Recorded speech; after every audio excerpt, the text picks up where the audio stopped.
28절 말씀입니다.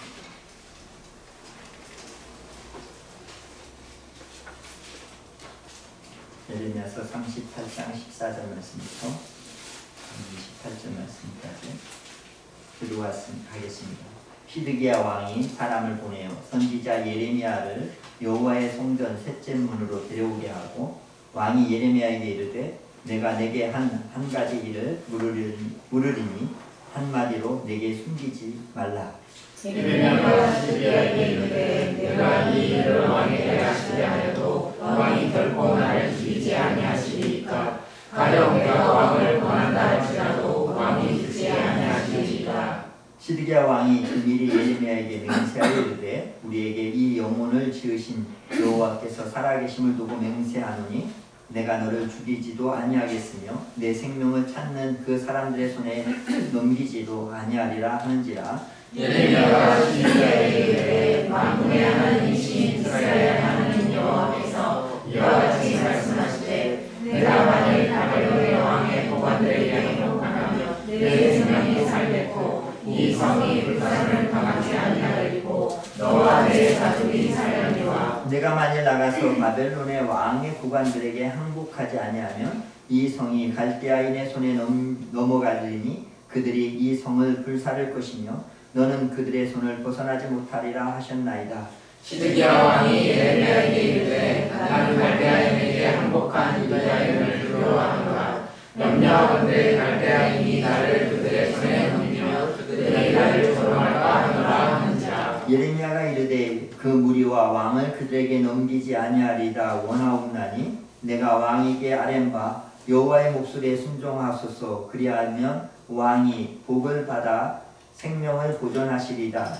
그러나 너의 항복하기를 거절하시면 여호와께서 내게 보이신 말씀대로 되리이다. 보라 곧 유다 왕궁에 남아있는 모든 여자가 바벨론 왕의 구관에게로 끌려갈 것이요 그 여자들은 내게 말하기를 내 친구들이 너를 꿰어 이기고 내 발이 진흙에 빠짐을 보고 물러갔도다 하리라.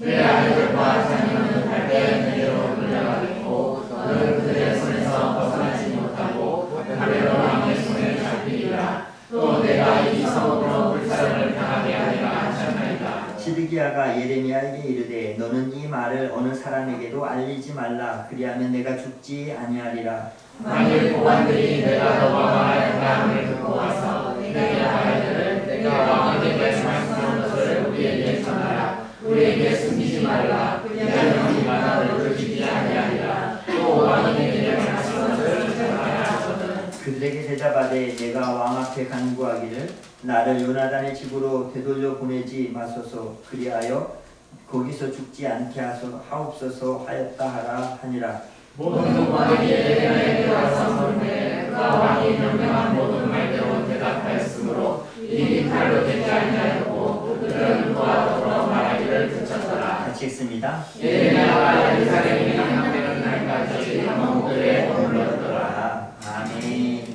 오늘 성경 말씀 38장 2절 말씀을 다시 한 번 더 38장 2절 같이 읽어보겠습니다. 읽습니다. 여호와께서 이와 같이 말씀하시되 이 성에 머무는 자는 칼과 기근과 전염병에 죽으리라. 그러나 갈대아인에게 행복한 자는 살리니 그는 노란 물을 얻는 같이 자기의 몸을 건지리라.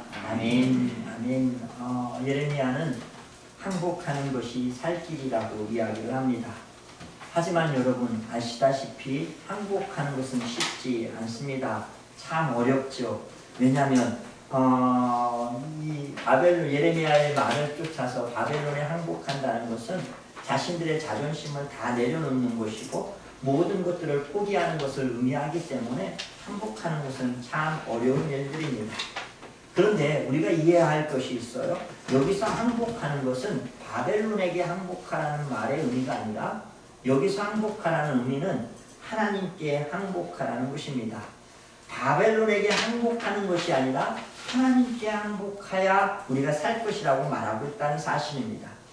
우리 자신들이 정확하게 말해서 이스라엘 백성들이 자신의 죄를 인정하고 하나님 앞에 순복하고 나오는 것, 그것이 이스라엘 백성들이 살 길이라고 말씀하고 있는 것입니다.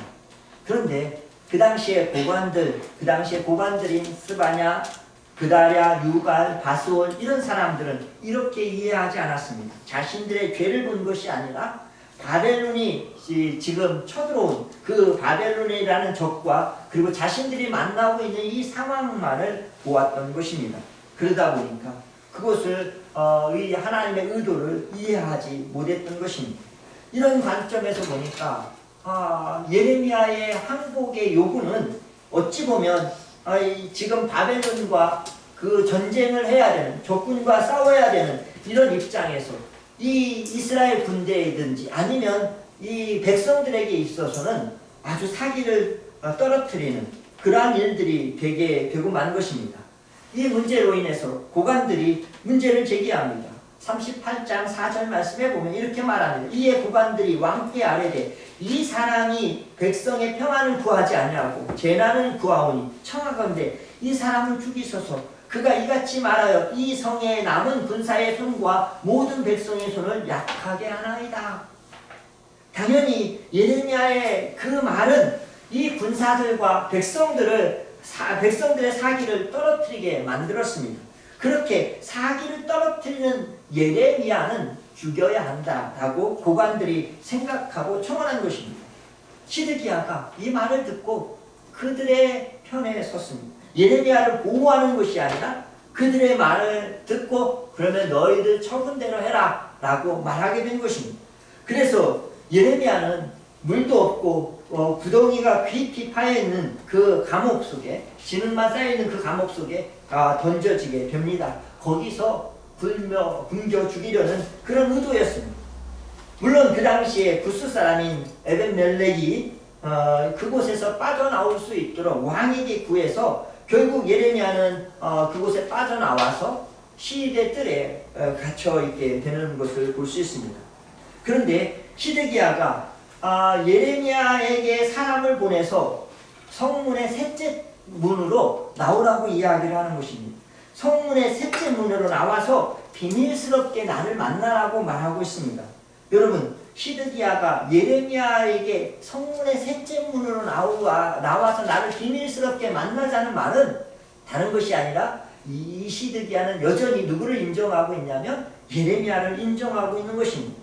이 예레미야를 좀 협박해서 어떻게 하면 예레미야가 좋은 소리를 나에게 해줄 거라는 생각을 했었기 때문에 예레미야로부터 일종의 그런 안전을 듣고 싶어서 예레미야를 불렀던 것입니다.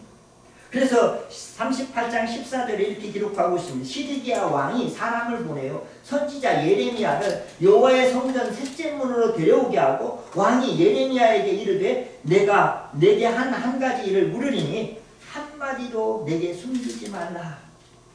여러분, 오늘 우리가 함께 나누려는 중요한 메시지가 여기 있습니다.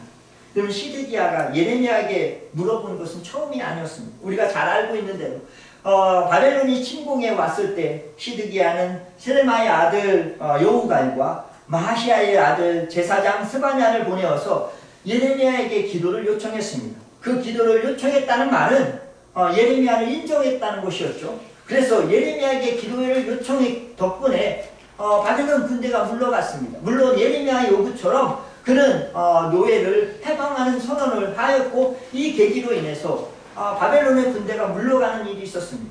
이렇게 바벨론이 군대가 물러가자 이 예레미야는 고향 아나돗으로 가게 되었고 그 아나돗에서는 체포되었는데 왜 체포되었냐면 항복했다라는 이유로 체포하게 되었습니다. 그렇게 예레미야가 체포되어서 감옥에 구금되어져 있었는데 이렇게 구금되어져 있는 예레미야를 다시 시드기야가 살그머니 불러냅니다. 부활을 시켜서 그걸 불러내어서 시드기야가 예레미야를 살리기 위함이 아니라 앞으로 이렇게 물러갔는데 어떻게 될 것인가? 앞으로 어떤 일들이 일어날 것인가? 아직 바벨론과의 전쟁이 완전히 끝난 것인가? 아직 안 끝난 것인지를 묻게 되어집니다. 이렇게 묻게 되어졌을 때 예레미야가 바벨론이 다시 재침공할 것이라 이렇게 말씀하게 되죠. 이렇게 자꾸 묻고 또 물었습니다. 또 지금도 다시 묻고 또 묻는 것입니다. 수없이 예레미야에게 계속해서 묻습니다. 예레미야의 대답은 항상 뻔했습니다. 다시 침공할 것이다. 바벨론이 쳐들어올 것이다. 라는 이야기를 끊임없이 이야기했음에도 불구하고 그럼에도 다시금 예레미야를 불러서 묻습니다. 자, 여러분, 왜 이렇게 자꾸 물어보는 것일까요? 시드기야가 묻고 또 묻고 하는 이유가 무엇입니까? 정말 몰라서 묻는 것일까요?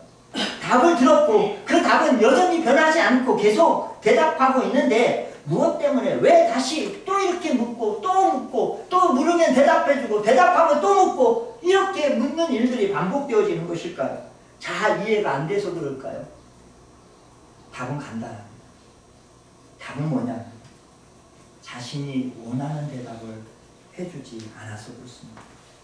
시드기야가 원하는 대답을 예레미야가 말해주지 않는 것입니다. 그러니까 또 묻고 또 묻는 것입니다. 여러분, 우리가 신앙생활하는데 믿음의 방식이 이럴 때가 있습니다. 우리가 살아가면서 이와 똑같은 방식으로 우리가 하나님께 기도하고 또 기도하고 또 묻고 또 기도하고 이렇게 매번 하는 모습들을 바라봅니다. 왜 우리에게는 끊임없이 똑같은 기도를 여러 번 계속해서 반복해서 해야 되는 것일까요? 우리는 그 이유에 대해서 여러 가지 이야기를 말하고 있습니다.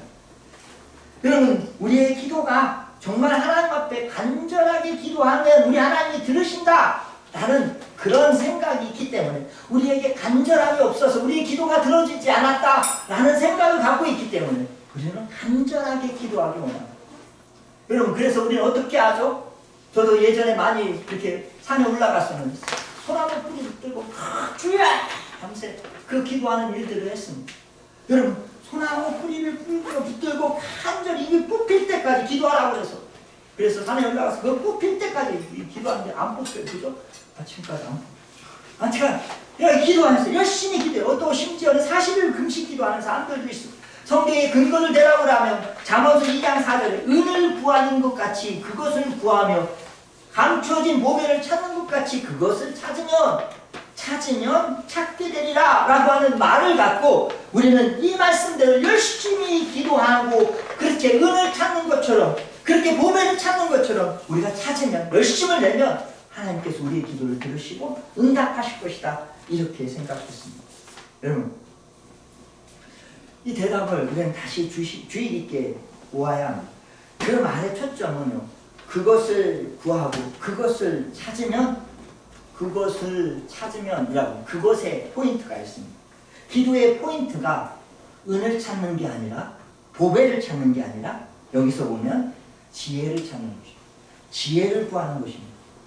그러므로 우리가 생각하는 것처럼 은을 찾고 우리가 생각하는 것처럼 보배를 찾고 우리가 생각하는 것처럼 우리의 소원을 하나님께 구하는 것이 아니라 우리의 구해야 될 것은 지혜다라고 성경은 말하고 있는 것입니다.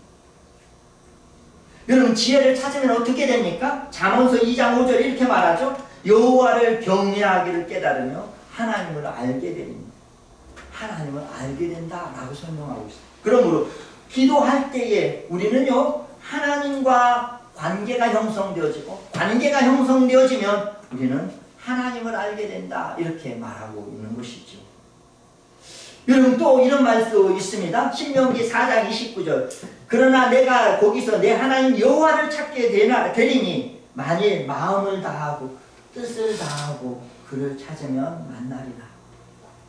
여러분들, 여기서도 우리는 마음을 다하고 뜻을 다하여 우리가 힘껏 정성을 다하여 하나님을 찾으면 하나님을 찾게 될 것이다 라고 말하고 있는데 여기 보니까 그를 찾으면 만나리라 이렇게 말하고 있어요. 우리의 소원을 구하면 들어주신다라는 게 아니라 그를 찾으면 하나님을 찾으면 그 하나님을 만나게 될 것이다 라고 이야기하고 있다는 것입니다. 그러니까 우리의 개인적인 기도 제목이 아니라는 것을 알 수 있습니다. 그러면 또 이런 구절을 이야기할지 모르겠습니다. 번거로운 재판장이 하나 있었는데 그는 하나님을 믿지 않습니다. 과부가 있었는데 매일같이 이 과부가 찾아와서 자신의 억울함을 호소합니다.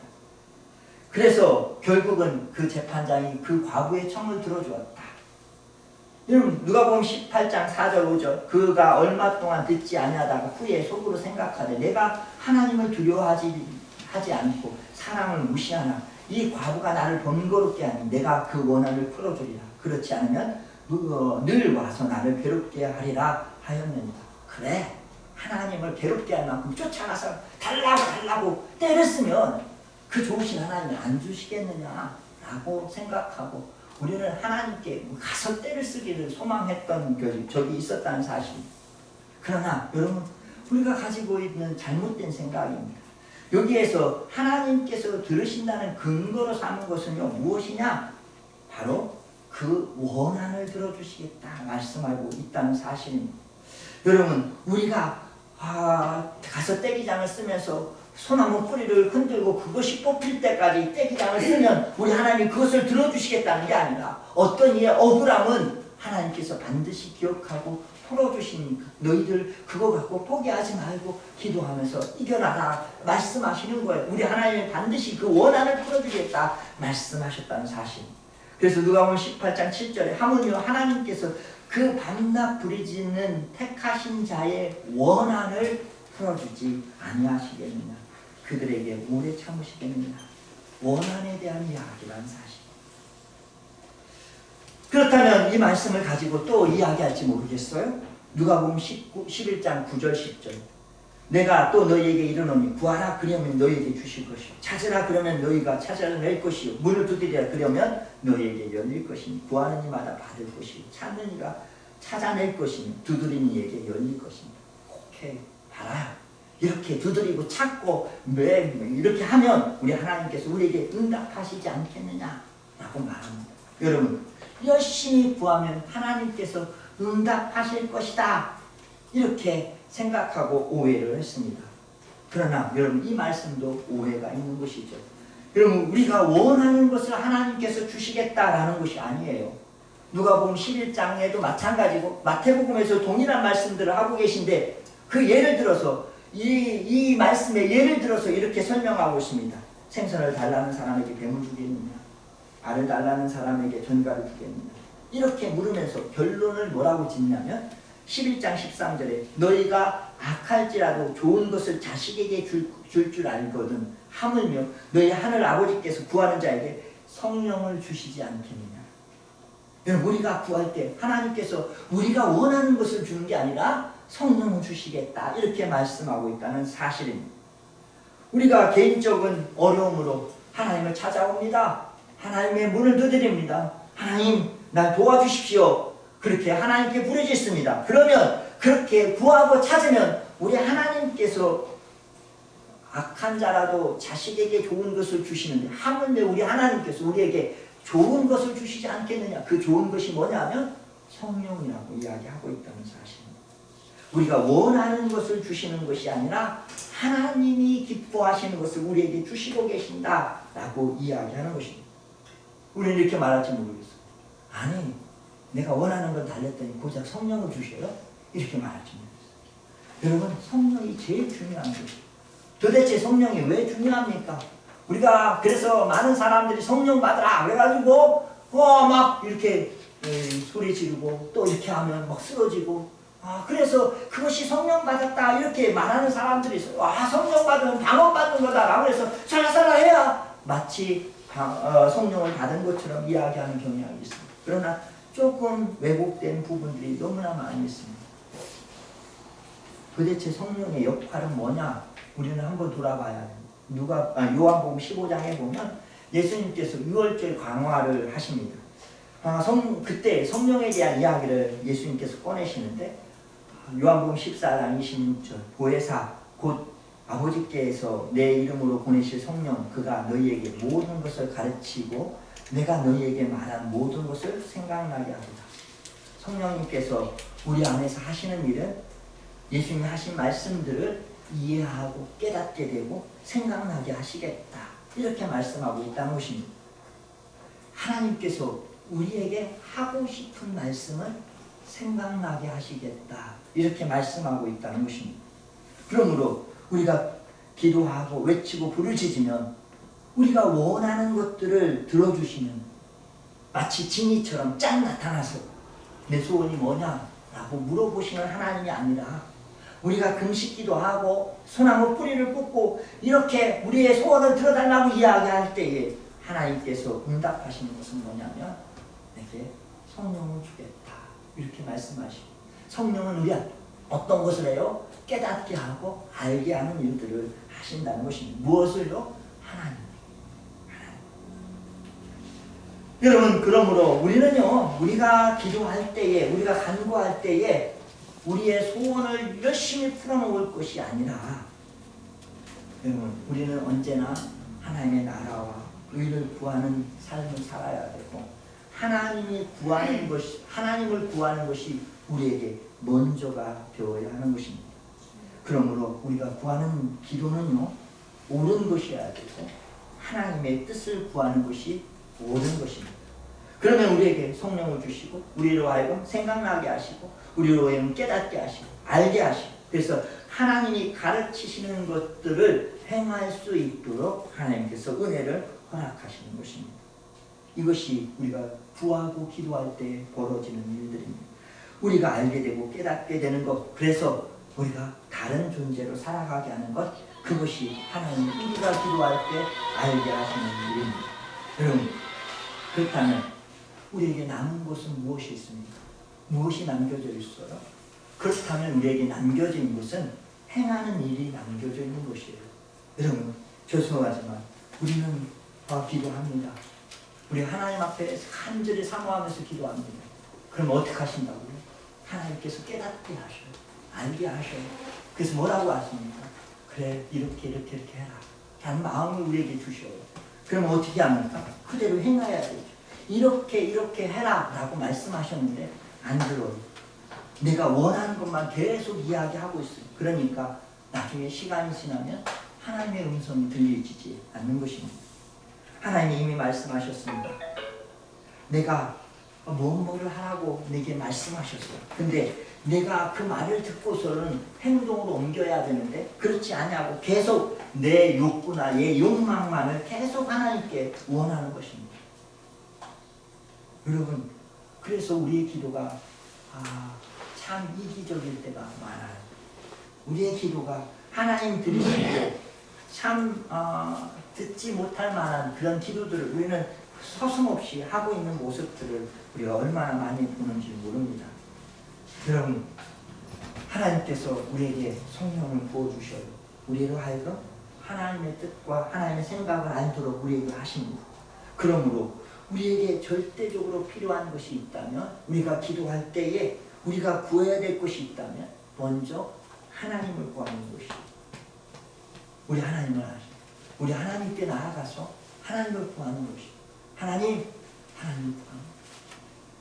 하나님 아시죠? 제 사정 아시죠? 제 상황을 우리 하나님 너무나 잘 알고 계시죠? 이제 하나님의 얼굴을 구합니다. 당신을 찾습니다. 당신을 바라봅니다. 이것이 우리가 기도해야 될 첫 번째 기도인 것입니다. 여러분, 우리가 새벽에 나와서 하나님 앞에 기도할 때 우리가 구해야 될 기도의 제목은 제일 첫 번째가 하나님을 구하는 기도를 우리가 해야 되는 것입니다. 여기서부터 시작되어집니다. 그래야 우리의 삶이 달라지는 것입니다. 딸내미가 아침에 일찍 일어나서 아빠의 구두를 막 닦아놨어요. 초등학교 2학년인데 그 호호 불어가면서 그 구두하고 이렇게 막 나름대로 이쁘게 바른다고 해서 구두를 깨끗이 닦아놨어요. 이것저것 막 묻혀가면서 닦아놨어요. 근데 딸내미가 그렇게 해놓으니까 너무 이쁜 거죠. 그죠? 그래서 딸내미한테 불렀어요. 수진아, 들어와. 아빠가 회사 갔다 오면서 우리 수진이한테 뭘 사줘? 말만해. 다 사줘. 라고 이야기를 했어. 그랬더니 수진이가 아빠한테 가까이 가서 이렇게 이야기했는데, 딱 그러하는 거. 저는요, 아빠는 충분해. 다른 건 다 필요 없어. 그러면 어떻게 해요? 이 딸을 위해서 그 아빠가 무엇이든지 생각나는 대로 다 갖다 사다 줄 것이라 생각이 들어집니다. 아빠로 충분한 것, 그게 우리에게 필요한 부분입니다. 아마 이 아빠가 바리바리 싸갖고 그 딸내미를 기쁘게 하겠다고 가져왔을 거예요. 우리에게 필요한 것이 이것이죠. 우리가 기도할 때 그분의 마음과 일치하고, 그랬을 때 그 하나님이 우리에게 주시는 선물이 뭐냐라고 한다면 하나님의 지혜예요.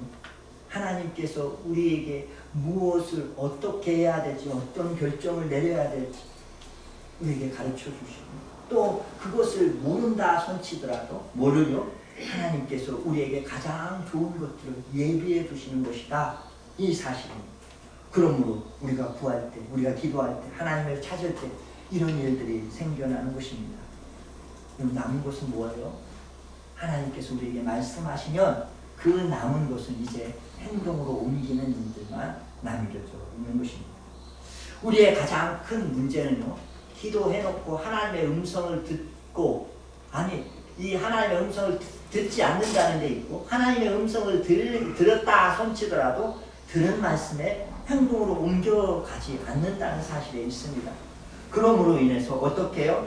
우리의 삶에 너무나 많은 상황들이 늘 항상 변하지 않고 그 자리에 있으면서 어떻게 되냐면 결국은 하나님께 또 묻고 또 묻고 또 묻는 일들이 반복되어지는 것입니다.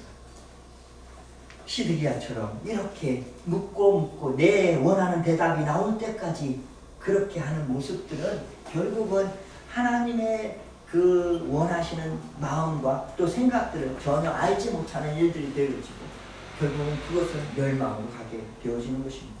여러분, 우리가 끊임없이 묻고 기도하고만 할 것이 아니라 우리에게 이제는 하나님의 음성이 들리는 음성을 듣고 뭐 하자고요? 실천하자고. 뭐 하자고요? 실행에 옮기자고. 이것이 온전한 믿음인 것입니다.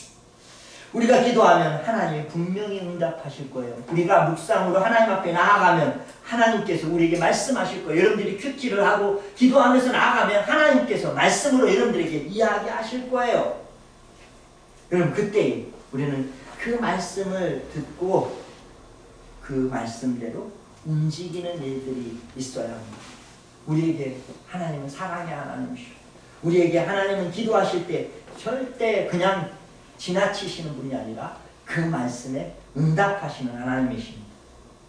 여러분, 언제나 말씀하시는 하나님의 그 말씀을 우리가 들었으면 좋겠고 듣는 사람들은 행동으로 옮겼으면 좋겠습니다. 우리에게 말씀하시고 기도할 때 우리를 회복시키시는데 여러분, 문제는 뭐냐면 우리의 거짓 자아가 문제입니다. 거짓 자아, old self, 오랜 시간 동안 구습을 쫓아 살아왔던 그 옛사람을 벗어버리지 아니하면 여러분, 우리는요 끊임없이 주의 말씀을 따라 살아가는 일들이 방해를 받습니다. 그래서 우리가 말씀대로 살지 못하는 것을 보게 되죠. 다시 성경 말씀으로 돌아가겠습니다.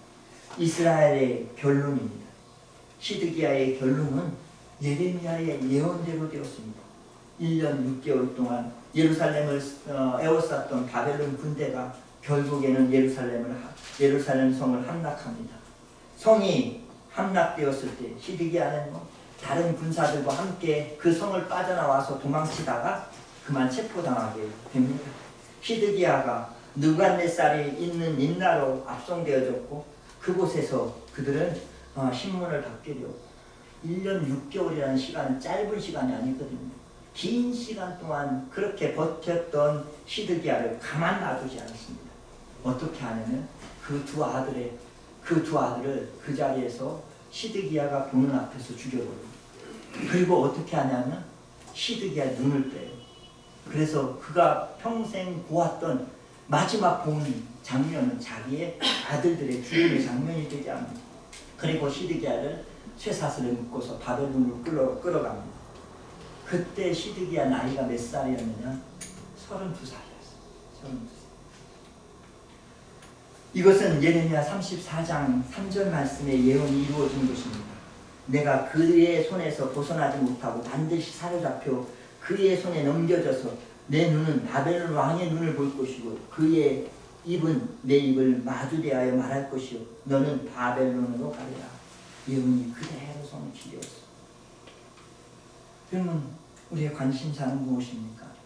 저의 관심사는 하나님의 뜻대로 살아가는 것입니다. 하나님의 말씀대로 살아가는 것입니다. 그러기에 하나님의 말씀을 묵상하고 그 말씀을 깨닫게 되어지면 그리고 그 말씀을 제가 전하고 그 말씀대로 제가 살아가고 그렇게 살아가는 것이 제 원함이고 또 또 제 욕망은 기도할 때 하나님의 음성이 들리고 하나님의 말씀을 묵상할 때 하나님의 음성이 들리면 그것을 잘 기록해 놨다가 성도들과 함께 나누고 또 하나님의 감동하시면 그 감동하는 대로 내가 행동하면서 나아가는 일들이 제 원하는 바이고 제가 하고 싶은 일들입니다.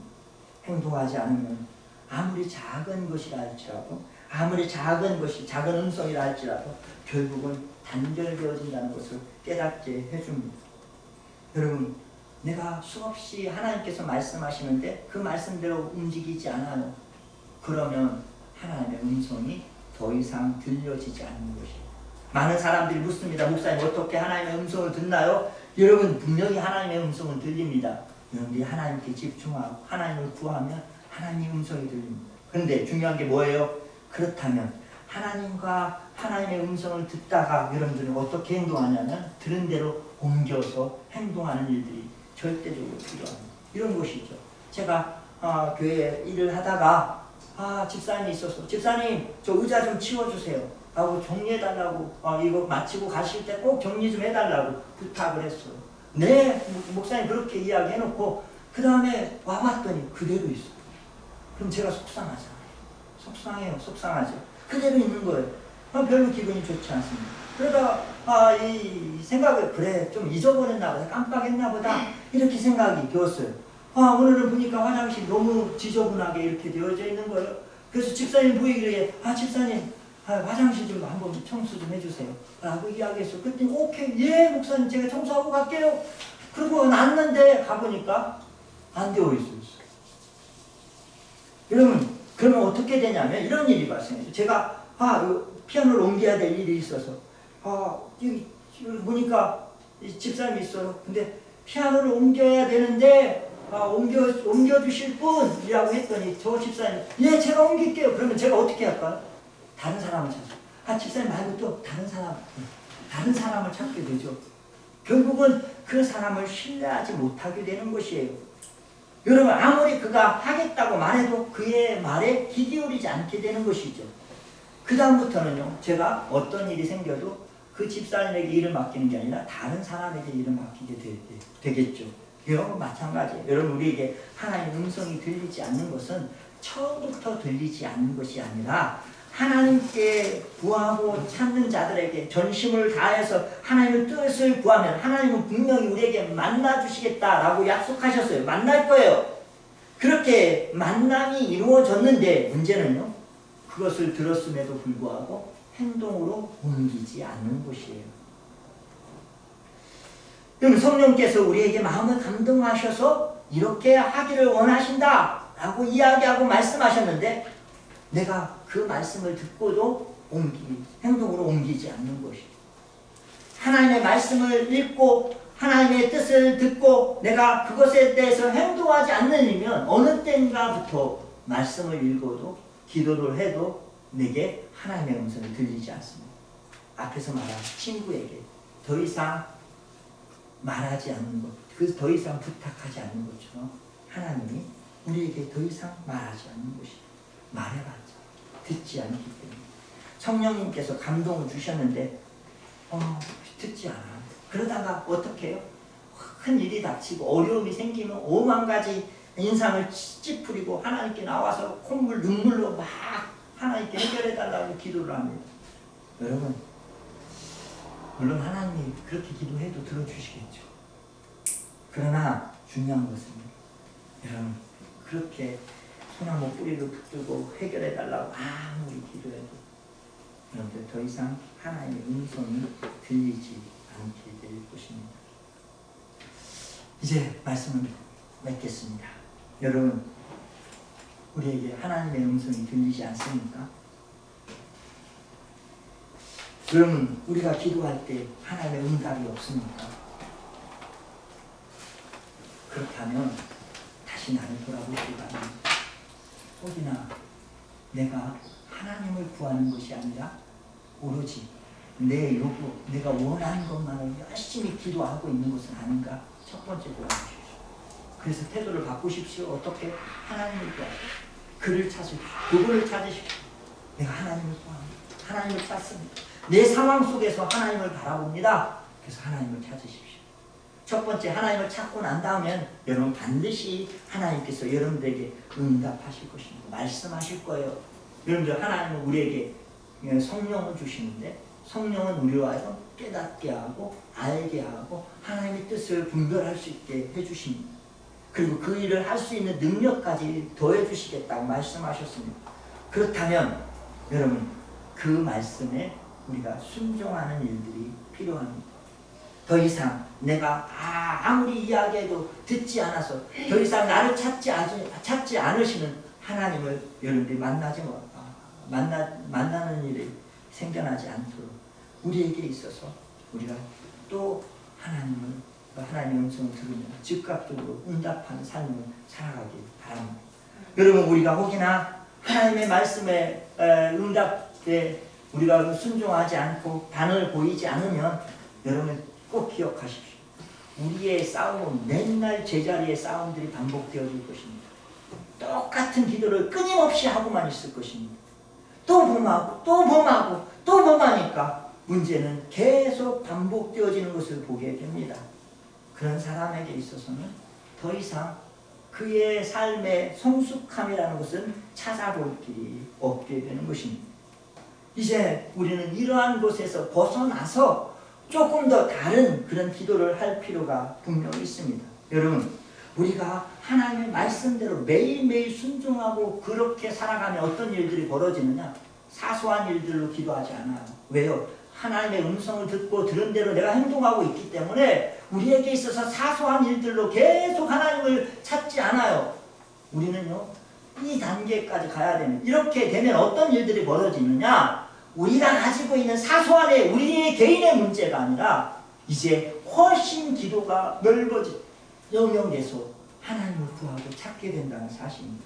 다시 말하면 훨씬 더 성숙한 크리스찬이 된다는 것이죠.